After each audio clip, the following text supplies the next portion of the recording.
ছাদ বাগানের মিষ্টি কুমড়ার ফুল দিয়ে বড়া তৈরি করছি। আমাদের বাসার সবারই এই বড়াটা অনেক পছন্দ।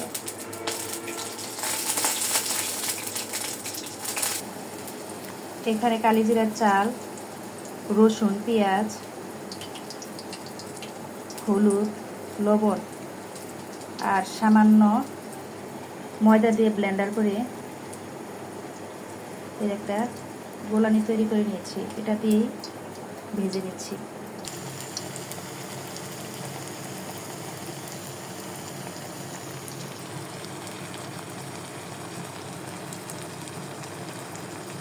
এটা দেখে কেউ ভেবে নিয়েন না ময়লা, আসলে ময়লা না, তেলের কাজ করা হয়তো এই জন্য এটার দাগ বসে গেছে।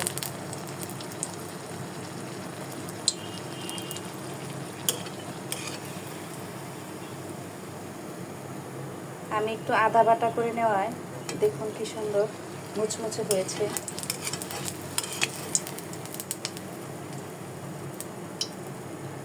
ধন্যবাদ।